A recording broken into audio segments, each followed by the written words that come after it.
ने अपना फैसला सुनाना शुरू कर दिया है, जो कि किस्मत तय करेगा इन 17 अयोग्य ठहराए गए विधायकों की, जिनकी वजह से कुमारस्वामी सरकार गिर गई थी और येदियुरप्पा सरकार बन गई थी। अयोग्य ठहराए गए विधायकों ने सुप्रीम कोर्ट में स्पीकर के फैसले को चुनौती दी थी।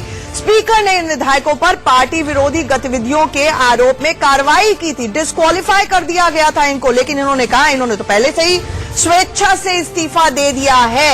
ऐसे में स्पीकर के फैसले को सुप्रीम कोर्ट में चुनौती दी गई थी और 17 विधायकों की गैर मौजूदगी की वजह से ही कुमारस्वामी सरकार गिर गई और बाद में येदियुरप्पा सरकार बन गई।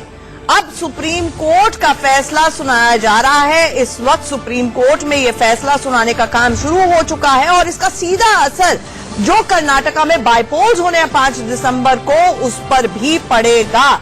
ऐसे में इन विधायकों को 17 विधायक हैं जो कि कांग्रेस और जेडीएस के विधायक थे, जिनको अयोग्य ठहरा दिया गया था, इनके किस्मत का फैसला होना है। वैसे अभी तक ये आसमान से गिरे और खजूर में अटके वाली स्थिति में ही थे, क्योंकि इनके ऊपर कांग्रेस ने और जेडीएस ने आरोप लगाया कि डिफेक्शन की है, जो कि संविधान के 10 शेड्यूल के खिलाफ है। लेकिन इन्होंने कहा कि ये पूरे अपने अधिकार क्षेत्र में थे, ये इस्तीफा देना चाहते थे। कुमारस्वामी सरकार अच्छे से काम नहीं कर रही थी और स्पीकर को इनका इस्तीफा मंजूर कर लेना चाहिए था। लेकिन मामले ने नाटकीय मोड़ कब लिया? तब लिया जब ये सारे विधायक पहुंच गए महाराष्ट्र में और महाराष्ट्र के एक रिजॉर्ट में ठहरकर इनको न सिर्फ महाराष्ट्र में सुरक्षा दी गई, वहां की सरकार जो उस वक्त बीजेपी की फडणवीस सरकार थी, बल्कि इन्होंने चार्टर्ड प्लेन जो लिया था वो भी बीजेपी सांसद की कंपनी का था।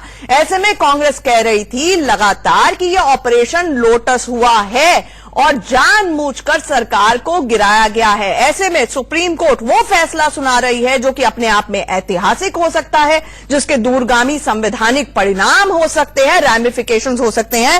फैसला सुनाया जा रहा है इस वक्त सुप्रीम कोर्ट द्वारा। हमारे साथ हमारे सहयोगी अरुण धनता जुड़ रहे हैं। अरुण, अपडेट दें।